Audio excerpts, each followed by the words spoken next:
Né dans 4 familles parfaitement banales des temps modernes, c'est-à-dire où des enfants ont les yeux rivés sur leur tablette. L'objectif est d'observer ce qui les poussera à quitter leur écran des yeux, alors qu'autour d'eux, la réalité change.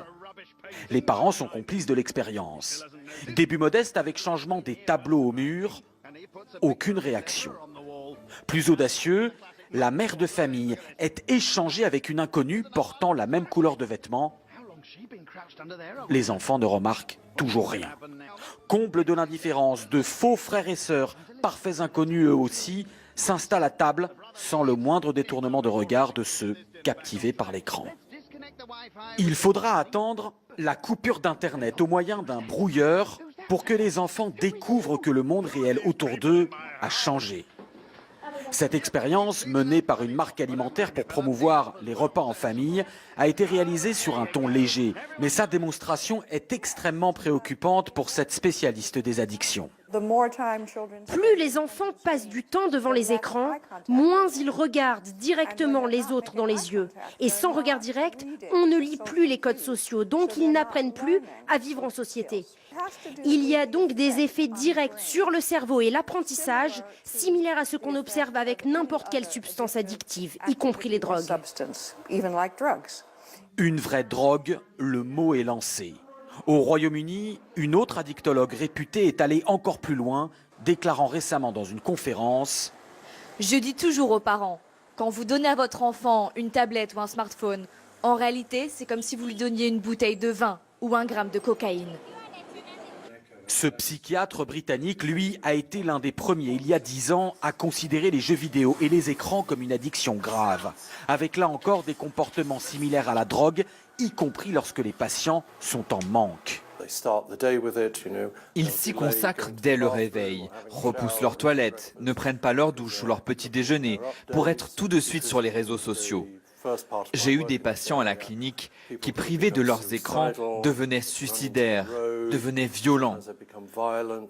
J'en ai eu qui nous menaçaient avec une batte de baseball si on leur coupait leur connexion Internet. Sans atteindre une telle extrémité, la famille Cook subit cette dépendance aux écrans. Le fils sur son smartphone, la fille sur sa tablette, et des parents qui se sentent dépassés.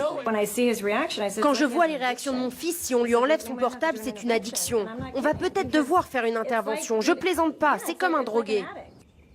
L'intervention, cela peut être ceci, un sevrage, qui utilise là encore les mêmes techniques que pour les addictions à la drogue.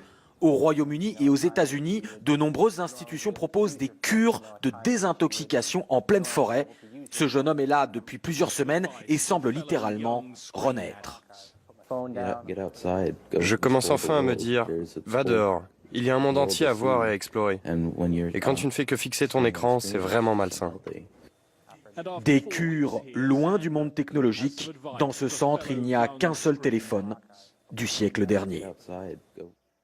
Allons plus loin sur cette question passionnante en France maintenant et observons quelques chiffres avec Christelle Méral. Bonsoir Christelle, tout d'abord, les adultes passent de plus en plus de temps devant ces écrans ?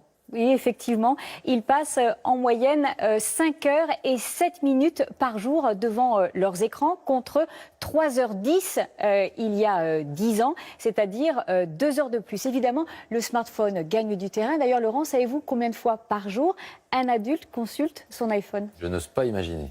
Eh bien, il consulte 221 fois par jour en moyenne son smartphone. Alors, qu'est-ce qu'il en est des enfants? Eh bien, les enfants, en moyenne, ils passent 4 heures et 11 minutes par jour devant les écrans. C'est 1 heure de plus qu'il y a 10 ans. Une forte hausse due à l'effet tablette. Désormais, près d'un tiers des enfants possèdent leur tablette. Et on peut donc parler clairement d'addiction. Oui, selon certains scientifiques, pour les adultes, les vacances déconnectées se développent. Aucun écran pendant plusieurs jours. Pour les plus jeunes, en France comme en Angleterre, des hôpitaux proposent des consultations pour leur apprendre à se désintoxiquer. Car ce qui est le plus grave, c'est l'impact sur les enfants. C'est prouvé. La surconsommation d'écran entrave leur développement. Selon une étude, les enfants qui passent 2 heures par jour devant la télévision à l'école primaire ont 2 fois plus de risques de sortir du système scolaire sans diplôme. Merci Christelle, c'est assez clair. On part maintenant pour les États-Unis avec ce que l'on appelle un col